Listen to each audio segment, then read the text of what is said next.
없어서 주님이시여 하는 제목으로 말씀을 전하려고 나왔습니다. 진짜 여느 때 없이 긴 한 주간이었어요. 정말 무엇인가가 눌려서 사는 한 주간이기도 했어요. 늘상 우리가 믿는 사람들은 주님을 생각하면서 기쁜 마음으로 살아야 되겠는데 세상에 눌려갖고 어떡할까 근심과 걱정 속에 산 날이 너무 많았어요. 기도드리겠습니다. 사랑의 하나님 아버지 감사합니다.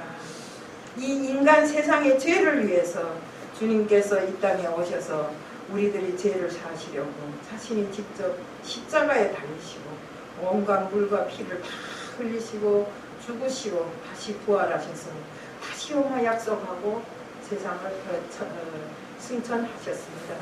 하나님 아버지 그 승천이 마지막 약속을 지켜 저희들 항상 주님을 기다립니다. 주님이시여 어서 오시옵소서. 이것이 우리들의 마음입니다. 하나님 아버지 주님을 기다려 인내하며 주님이 뜻대로 살아가는 우리들 모두가 되게 하여 주시옵소서. 오늘 이 시간도 주님 앞에 맡겨오며 예수 그리스도 이름 받들어 감사하며 기도드리옵나이다. 아멘. 우리들 모두는 또 작년에 금방 성탄절인가 했는데 또 성탄절이 왔어요. 어느새 벌써 성탄절이 왔는지 모르겠는데 우리 생각에 성탄절은 무슨 날이라고 생각할까요? 성탄절은 무슨 날이라고 생각할까요? 지금의 세상에서는 성탄절을 기독교 명절이라고 생각하고 또 성탄절은 산타가 와서 선물을 주는 날이라고만 생각하고 있어요. 때문에 그 성탄절이 선물 때문에 우리 아기 예수님께서 이 땅에 오셔서 정말 가진 고초를 다 겪으시고 우리 인류의 행복을 위해서 정말 돌아가신 그 모든 것을 생각을 다 잊어버려요. 세상 사람들은 산타 할아버지가 와서 선물을 주는 것, 또 이 성탄절에는 부모로부터 좋은 선물을 받는 날 이런 걸로만 생각하고 있어요. 무슨 선물을 받을까 해갖고 막 인터넷 홈페이지에 들어가서 막 선물 그걸 지금 솔직한 말로 자기가 무엇을 가져야 할까 하고 생각하면서 막 뒤지고 돌아가는 사람들이 있는가 반면에 또 우리 또 정말 예수님을 생각해서 예수님 앞에 내가 어떻게 살아야 할까를 생각하는 참 신실한 그리스도인들도 있더라 이거. 근데 성탄틀이나 성탄 선물이나 이 모든 것은 그래서 세상의 것에 불과하고 우리가 기념해서 한다고 하는 것이 결국에 가서는 잘못돼서 세상 것을 장식하는 그런 일밖에 남지 않았어요.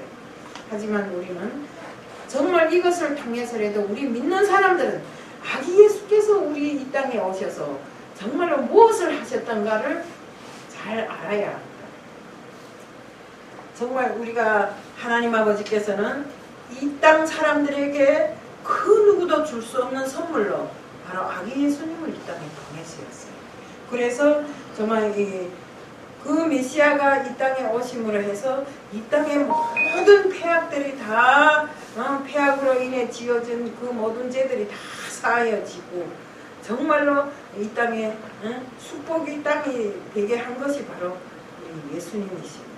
우리 이스라엘뿐만 아니라 이방인을 비롯한 전 인류들이 정말 예수님을 잊지 말아야 되는데 그 예수님은 어디 갔는지 모르고 성탄절 날에는 내가 무슨 선물을 받겠는가, 내게 필요한 것이 무엇이겠는가 이런 것만 생각하고 있더라 이겁니다.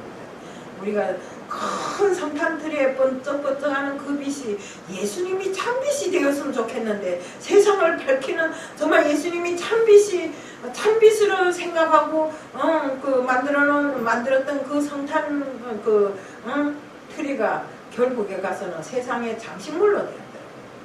그래서 우리는 이것을 다시 한번 회개하고 믿는 자들이 정말 우리 예수님께서 이 땅에 오셔서 누일 자리마저도 없어서 그 구유에 누여진 그 예수님을 생각하면서 정말 우리가 정말 예수님께서 이 땅에 왜 오셨는가, 오신 그 목적과 예수님께서 이 땅에 오셔서 행하신 그 모든 것들을 잊지 말아야 됩니다.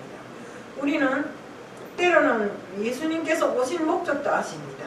다 입으로는 아는데 행함이 없어요. 그래서 정말 세상을 놓고 보면 너무나 허무하고 정말 이 세상에 너무나 폐악하게 다시 옛날로 돌아가는 듯 싶은 이런 것들이 있어요. 우리 그 동성애 같은 것들을 보세요. 어제도 우리 저 진해 갔다 오면서 이야기를 했는데, 내 아들이 어디 가서 남자를 데려다가 엄마 이게 며느리입니다 이러면 어떨 것 같아요? 이건 있을 수 없는 일이잖아요. 또 내 딸이 어디 가서 이거 여자를 데려다 놓고 내 남편입니다 이런다고 생각해요. 우리가 있을 수 없는 하나님의 창조 역사를 배신하는 이런 일들을 지금 세상은 왕왕하고 있잖아요. 그러면서도 나는 믿는 사람이다. 응? 나는 믿는 사람. 믿어서 뭐 하는 건데? 행함이 없는데. 그래서 우리가 정말로 하나님을 믿는 사람들은 하나님의 뜻이 어디에 있는가를 알고, 하나님이 창조 역사에 우리가 이 세상을 창조하실 때 하나님이 정말 바라신 것이 무엇인가를 잘 알아야 됩니다. 정말 우리 구약 성경에 보면 이 땅을 오셔서 구원할 이가 온다는 것을 어땠습니까? 요한이 계속 외치고 다녔잖아요. 회개하라, 회개하라, 회개하라 했잖아요. 그리고 이 땅을 구원할 이가 오니 빨리 회개하라 했잖아요. 근데 회개했습니까? 회개 못했지요. 우리 정말로 이 구약 시대에 보면 이 땅에 예수님께서 오시는데 걸맞는 이런 인물이 없었어요. 찾기가 어려웠어요. 이사야가 예언한 대로 이스라엘을 섬겼던 나라들은 다 멸망하고 정말 이렇게 했지만 이스라엘은 그때 당시에 자기들이 빼앗겼던 이런 땅마저도 제대로 찾지를 못했어요. 또 포로에서 귀환은 했지만 다윗이나 솔로몬 시대처럼 정말 그 행복을 누려보지를 못했어요. 다시 그런 나라를 건설하지 못했더라 이겁니다. 우리 이제도 그 찬양에 있었지만 곧 오소서 임마누엘 구하소서 이스라엘 포로 생활. 얼마나 억울한 일입니까? 그 포로 생활이 고달파서 메시아를 기다린대요. 그러면 이 인류가 겪는 그 고통을 주님께서 해결하시려고 이 땅에 오셨어요.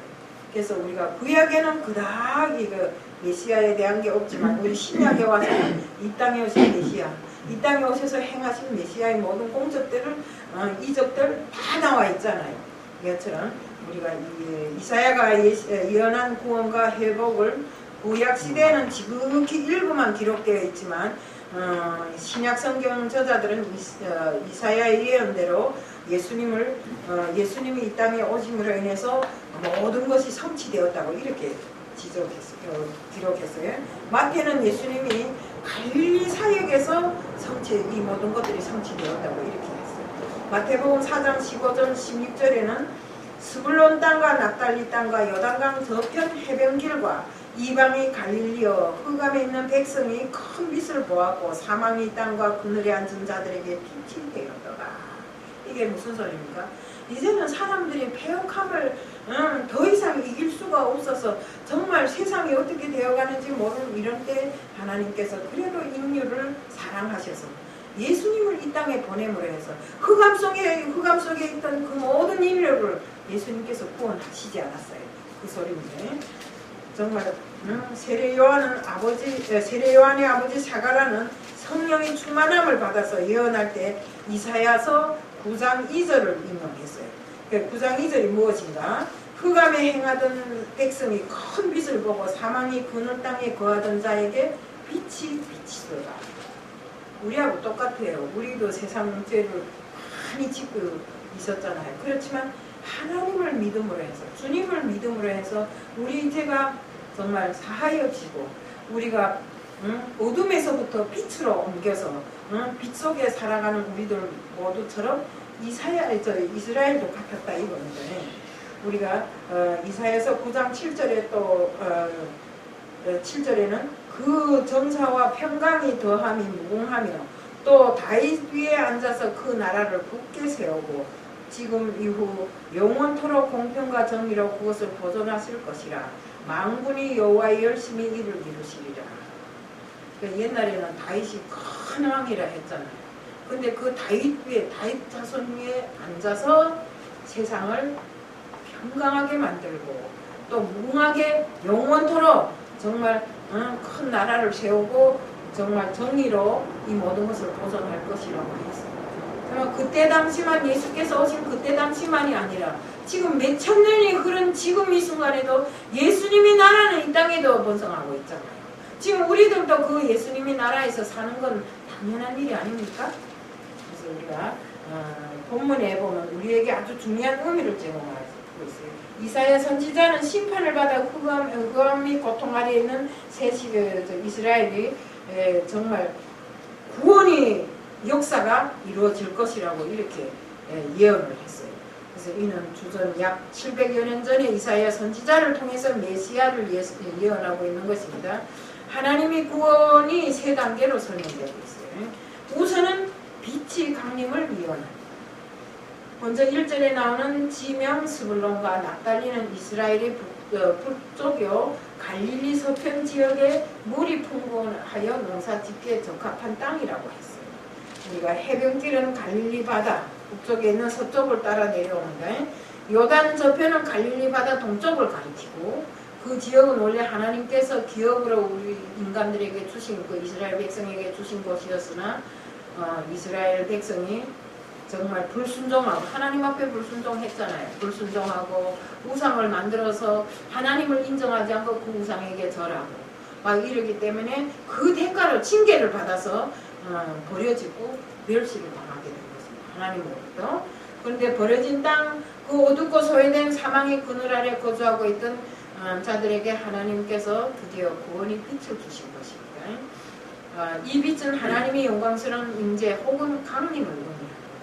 예수님으로 인하여 갈릴리에 하나님의 영광이 나타날 것이라고 이렇게 예언을 했어요. 예수님은 갈릴리를 고향으로 삼고 그곳 사람들을 예수님이 제자로 삼아서 정말 가는 곳마다의 기적과 능력을 나타내셨어요.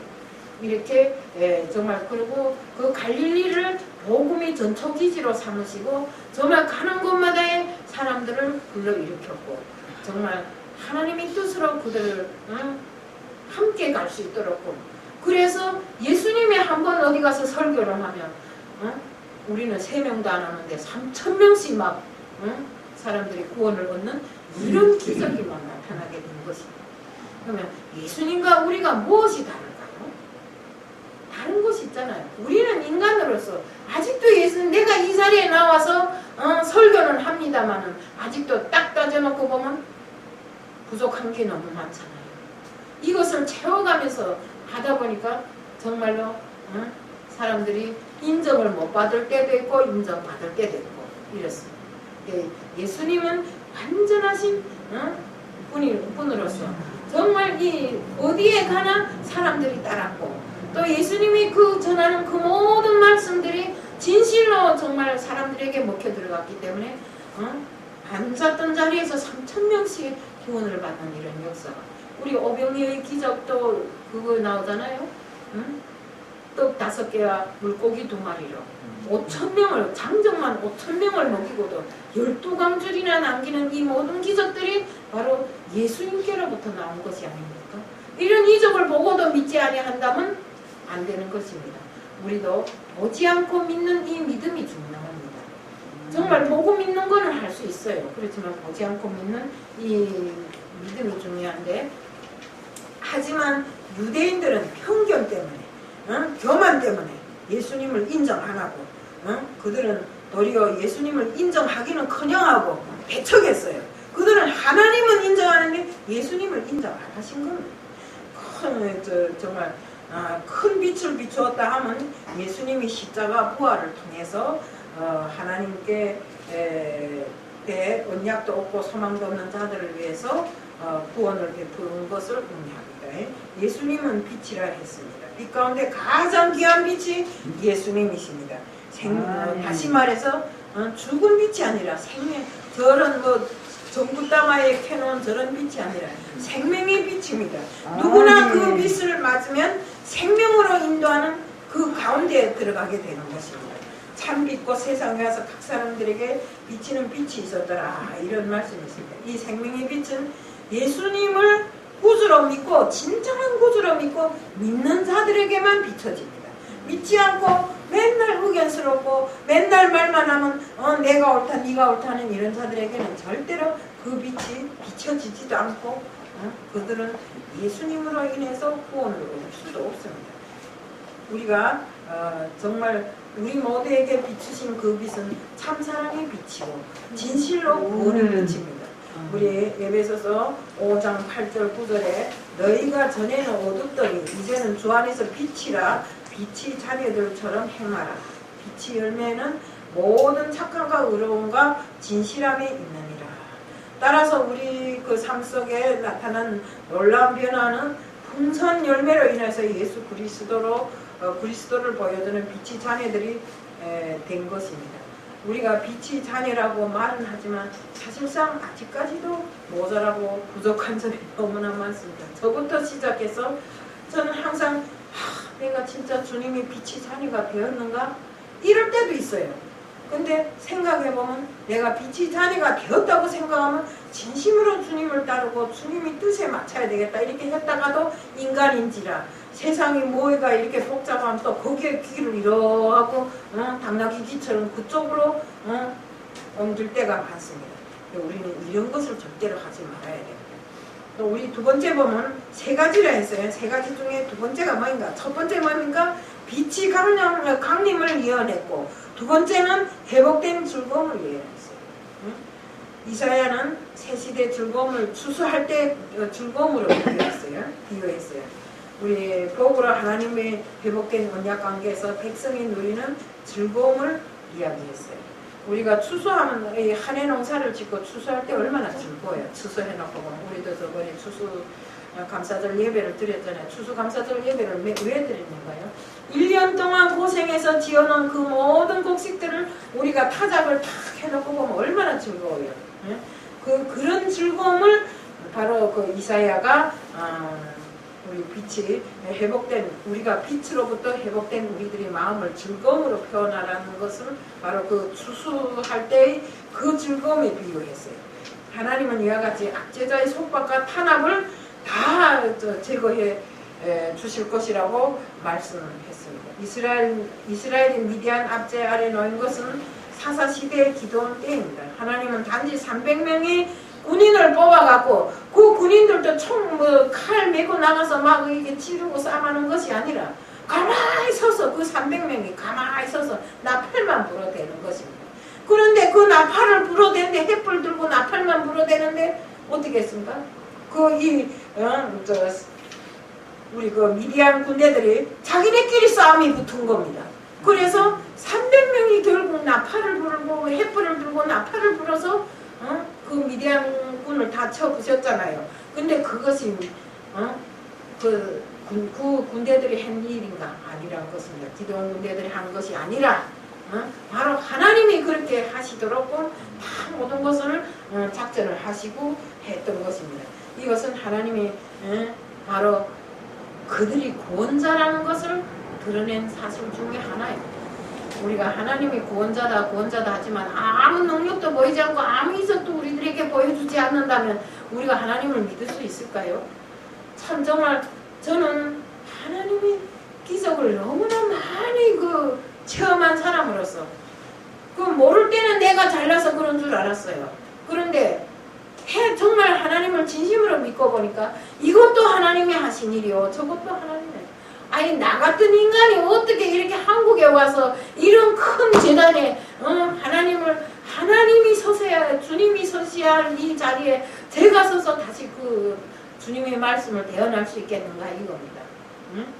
예수를 몰라서 십계명도 10대 원칙이라 하면서 막 찢어서 성경책을 찢어서 불사르고 잡혀가서 정말 이렇게 매 맞고 다니던 전데 그래도 하나님은 인내하고 정말 나 같은 인간도 인간이라고 너 하나를 지목해서 정말 네가 앞으로 통일의 기반이 정말 전초기지가 돼서 선교의 전초기지가 돼서 정말 이국 땅에는 정말 모르고 모르는 그들에게 주님을 전할 임무를 주기 위해서 저를 정말 고통도 많이 겪었어요. 막말로 말해서 정말 비 오는 날 막 먼지 나도록 매 맞고 먹지 못해서 다리가 이렇게 그 보따리 속에 다리가 끼었는데 그 다리 뺄 힘이 없더라고요. 너무 굶겨 놓으니까 사람이 복은 데는 멀쩡한데 그렇게 그 사람이 기력이 약해지더라고요. 그래서 중국에 첫 건너가서요, 밥을 한 끼 잘 먹으니까 다리에 힘이 뻗쩍 일어나는 겁니다. 이렇게 정말 하나님은 정말 내가 땅바닥까지 떨어져서 진실로 하나님이 계심을 알게 하려고 했는데 그래도 모른다고 발버둥 치면서 아니라고 하면서 했어요. 교회에 가서 앉아서 말씀 들으면 뭐 설교하는 사람이 무슨 말씀을 전하면 그건 뭐 그래, 그건 거짓말이야, 뭐 하나님이 있다고, 하나님 무슨 그런 거 안 보지, 내 눈에 안 보여, 막 이런 식으로. 그런데 정말로 그 어려운 길을 걸게 하시고 그 어려운 통로를 통해서 이곳까지 오게 하시고 이곳에 와서 또 그 수많은 바닷가의 모래알보다 또 하늘의 별보다 더 많은 사람들 중에 나를 콕 찍어서 전신호기는 내 일꾼이 되어라 하고 공부를 시켜. 그 공부도 하기 싫어서 맨날 그저 오라 하면 왜 또 이러면서 얼굴살을 찡그리고 가 앉아서 듣는데도 듣는 것도 제대로 못. 근데 하나님이 성령의 그 감동은 이상하더만요. 어느 순간인가 팍 꽂혀가지고 그 말씀이 너무 잘 들어오는 겁니다. 야, 이게 진짠가? 또 그 다음날 가서는 야, 이게 또 진짠가 하다가 진짜를 확인했어요. 아멘. 이러다 보니까 결국에 가서는 저도 주님을 믿는 사람이 되었고 주님의 사역자로서 주님의 말씀까지도 대언할 수 있는 이런 사람으로 서게 된 것입니다. 주님은 이렇게 인내하면서 될 때까지 기다리시더라고요. 근데 우리는 그것을 못 참아서 될 때까지 기다리지 못해서 주님의 역사를 보지 못할 때가 많아요. 정말 주님께서는 죄로 인해서 수고하고 무거운 짐 진 자들아 다 내게로 오라, 내가 너희들을 쉬게 하리라 그랬어요. 정말 우리 가만히 보면 정말로 참된 평안과 참된 안식과 정말 우리가 정말 세상에 줄 수 없는 이 모든 것을 주님이 우리들에게 주겠다고 하는데도 자꾸 삐뚤어져 나가는 것입니다. 얼마나 어느 세상 사람이 내 짐을 지어주겠다 하는 사람이 있어요. 그렇지만 주님은 함께 지어주겠다 했잖아. 내 앞에 갖다 다 맡기라잖아. 근데도 맡긴다 하면서도 내가 다 지고 있는 것입니다. 그래서 항상 무겁다고 발버둥 치고 항상 힘들다고 고달파하고 있어요. 우리는 이런 것을 보려요. 그 다음 우리가 여기에서 보면 두 번째는 회복된 즐거움, 세 번째는 아기 탄생을 통해서 한 아기가 탄생할 것인데 그가 바로 예수라고 예언해 주신 것입니다. 우리 한 아들을 우리에게 주신 바 되었는데 이 땅에서 메시아의 사역이 내어줌으로 사역이 될 것입니다. 내어줌이라는 이 뜻이 있어요. 내어줌. 하나님께서 자기 아들을 내어줬잖아요. 그러면 그 내어준 그 모든 것을 나는 받아 안아야 돼요. 받아 안아야 되는데 내 것을 내어주지도 못하고 받아 안지도 못하고 맨날 그 모양 그 꼴대로 세상을 살아가다 보니까 믿으라 하는데 믿지도 않고 이것은 열에서 아니다, 저것은 절에서 아니다 이렇게 하더라고요. 제가 중국에 있을 때 어떤 교회에 가니까 아기 예수의 탄생에 대한 걸 이렇게 해놓고 소구유에 이렇게 아기 예수를 피고 엄마하고 아버지가 이렇게 마리아와 요셉이 앉아있는 이런 그림이 아니고 이렇게 그 동상처럼 만들어 놓은 게 있는데 거기에 가서 그랬어요. 아니 세상을 평정할 사람이란데 어째 구유에 와서 누웠대? 호텔 같은 데 가야 되지. 그랬어요. 그런데 정말 예수님이 호텔 같은 데 갈 만큼 그렇게 부유한 사람으로 이 땅에 오셨다면 인정할 사람 몇 명이나 되겠어요? 내부터도 인정 안 하지 않아요. 근데 알고 보니까 정말 이 땅에 오신 그 예수님은 나 같은 무지렁이 같은 사람도 구하기 위해서 정말 자신을 한껏 낮추고 세상 사람들이 보기에 정말 청순한 데는 하나도 없고 잘난 데도 하나도 없고 이런 사람으로 이 땅에 오셔서 정말 세상 사람들과 같은 대접을 받으면서 그들이 영혼을 구원하기 위해서 오신 예수님. 정말로 내가 생각했던 대로 아기 예수님이 정말 하나님의 아들이라면 호텔방에 가 누워 있어야지 왜 구유에 있었겠는가? 응? 정말 그 아기 예수님을 누일 한 평의 땅도 없어서 소구유에 구유에 말구유에 누인 이 그 정상을 보았을 때 우리가 이처럼 우리의 모든 생활의 면모를 다 파고 들어오신 예수님이신 것입니다. 응? 잘난 사람만 구하러 온 게 아니라 내처럼 정말 못난 사람까지도 다 구하시기 위해서 이 땅에 오셨어요. 우리 마태복음 20장 28절에 보면 인자가 온 것은 섬김을 받으려 온 것이 아니요 도리어 섬기려고 자기 목숨 많은 사람이 대속물로 주려 합니다. 이렇게 했어요. 우리 주님께서 섬김을 받으러 오려고 했으면 좋은 호텔에 묵시오겠죠. 하지만 그것이 아니라 정말 나 같은 무지랭이도 구하려고 정말 섬겨주려고 이 땅에 오시다 보니까 구유에 누울 수밖에 없었던 것입니다. 우리가 예수님은 분주한 사역 속에서도 항상 새벽 미명에 나가서 기도를 했어요. 저는 이것 하나만은 인정합니다. 정말로 어디 그 성경책에 볼 때마다 예수님은 항상 기도하고 계시더라고요. 그리고 어렵고 힘들 때마다 아버지를 부르면서 기도하시는 그 주님의 모습에서 정말 저도 감동을 많이 받았어요. 나도 그러면 기도를 해야 되겠구나.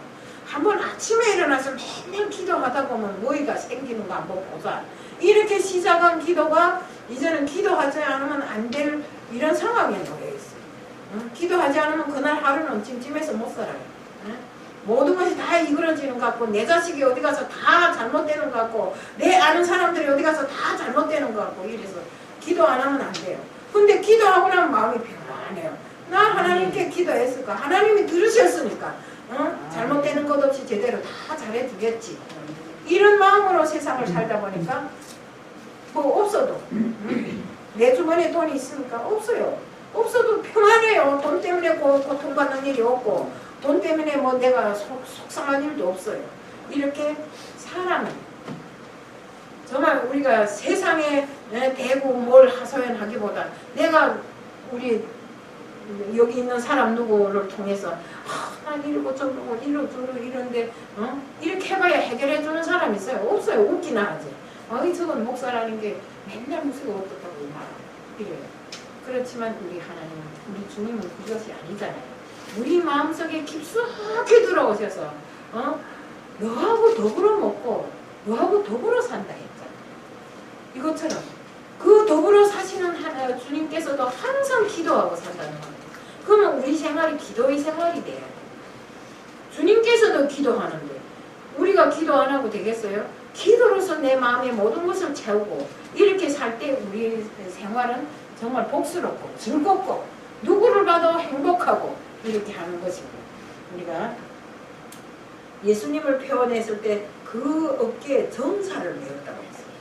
압제자의 사망을 압제자의 멍에가 꺾여 나가고 그 대신 아들의 어깨에는 통치권이 주어진다.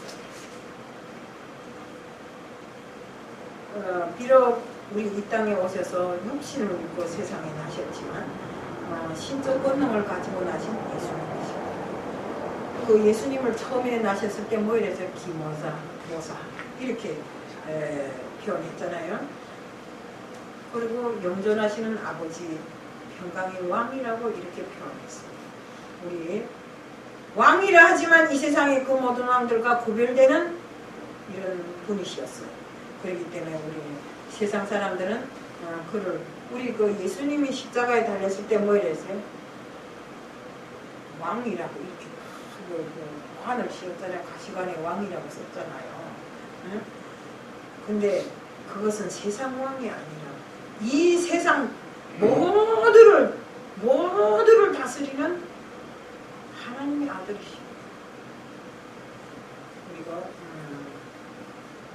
정말 우리가 마태복음 7장 28절 29절에 예수님께서 해당해서 가르칠 때에 예수님의 말씀을 듣던 사람들은 서기관들이 말하던 것과는 차원이 다른 권세 있는 가르침을 앞에 완전히 압도됐다 해서 서기관들이 예수를 표현하는 그 말보다도 예수님께서 직접 사람들 앞에 하나님의 말씀을 가르치고 또 그로 인해서 사람들이 정말 성령이 감동을 받으니까 아 이거 뭐 이 서기관들이 가르치는 거하고는 차원이 틀리네 이러면서 예수님을 따르게 되었던 것입니다. 정말 말씀이 육신이 되어서 이 땅에 오신 예수님이 직접 말씀을 전하니까 반응이 다를 수밖에 없었고, 전하시는 그 모든 말씀이 정말 사람들이 마음에 성령의 감화 감동을 불러일으키게 되는 것입니다. 또 잠자고 있던 그 영혼들을 다 깨워서 그들이 실제적으로 그 영혼이 하나님을 따르고 하나님 앞에 바른 선자들로 나서게끔 이렇게 만들더래요. 이사야 7장 14절에 보면 보라 처녀가 잉태하여 아들을 낳을 것이요 그 이름은 임마누엘이라 하시리라. 임마누엘, 예수님은 나실 때부터 인간 세상의 죄를 대속하기 위해서 이 땅에 오신 분입니다. 정말 그분은 성령으로 잉태하여서 나신 분, 어디 사람이 사람처럼 이렇게 나신 분이 아닙니다. 성령으로 잉태했어요. 그래 우리는 정말로 보혜사 성령, 보혜사라고 이렇게 말하고 또 모사라고도 말하고 정말 이 땅에 계신 보혜사다 이렇게 말을 했어요. 사람들을 진짜로 구원할 수 있는 이런 길로 인도했어요. 그분이 항상 하나님 보좌 우편에서 우리를 위하여 지금도 중보하고 계시고 우리를 대변해서 변호하고 계시는 분이십니다. 항상 중보자의 역할, 중보자로서 우리 편을 들고 계시는 분이기도 합니다. 그러니 예수님은 승천하신 후에는 성령께서 성도들과 함께 계시며 조연자의 역할을 간다. 우리 예수님께서 승천하실 때 뭐라 했어요? 너네는 그곳에 그냥 있으라. 내가 가서 성령을 보내겠다. 성령. 그래서 보내오신 분이 바로 우리가 지금 입고 있는 성령입니다. 그러니까 그 성령이 우리에게 정말 모든 것을 가르치고 인도하고 이렇게 하고 있습니다. 우리 정말로 공자나 맹자나 석가모니나 마호메카 같은 이런 정말 세상 사람들이 위대하다고 대단하다고 하는 이런 사람들하고 예수님은 전혀 다른 것입니다. 예수님께서는 사실 보면 고운 모형도 없고 풍채도 없고 우리 보기에 흠모할 만한 그 아무런 이런 조건도 없어요. 그렇지만 본질적으로 하나님이신 것입니다. 우리가 로마서 9장 5절에 보면 그리스도가 저희에게 나셨으니 저는 만물이 세세토록 찬양받으실 하나님이시라 이렇게 되어 있어요. 우리는 언제 어디서나 정말 이 성탄의 계절, 우리 지금 날씨도 좋고 어디에 정말 가서 인간 세상의 복도 누려보고 싶고 하지만 우리는 그런 것을 추구하면 안 됩니다. 예수님이 이 땅에 오셔서 우리 모든 생명을 구원하시기 위해서 흘리신 그 피를 항상 생각하고 예수님이 보내주신 그 성령의 인도함을 받아서 정말 우리가 가야 할 길이 어딘가, 정말 이 땅에 내가 다시 오마 하고 승천하셔서 그러면 다시 오실 예수님을 기다려서 우리는 인내하고 정말 예수님이 바라시는 뜻이 무엇인가를 알고 예수님이 뜻대로 행하며 살아가는 우리들 모두가 되어야 되는 것입니다. 우리가 참빛 대신 예수님과 항상 교제해야 돼요.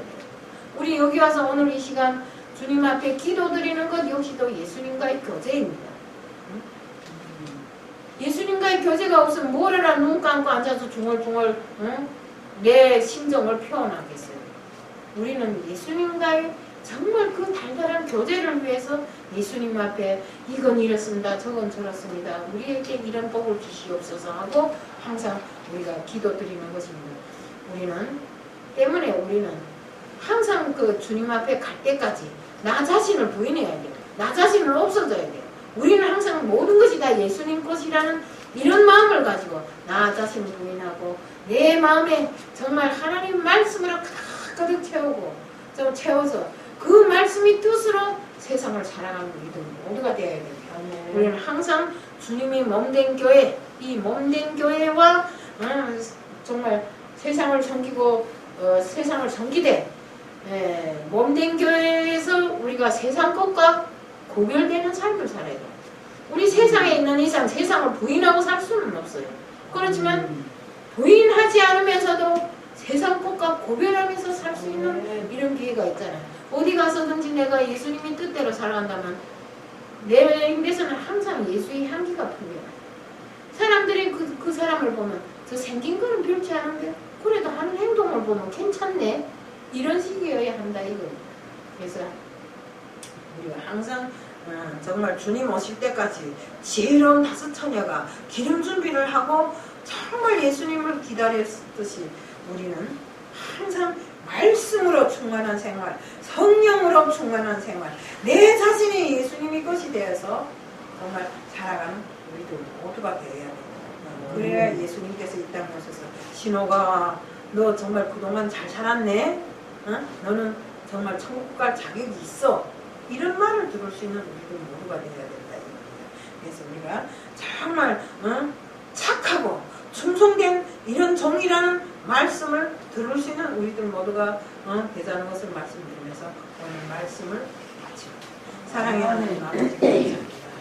이 땅에 오셔서 저희들을 위해서 정말로 모든 것을 다 바치고 사랑으로 이루신 주님이 그 모든 반자취를 따라서 저희들도 주님과 함께 동행하는 삶을 살 수 있도록 고맙게 하여 주시옵소서. 오늘 이 시간도 주님 앞에 맡겨오며 예수 그리스도 이름 받들어 감사하며 기도드리옵나이다. 아멘.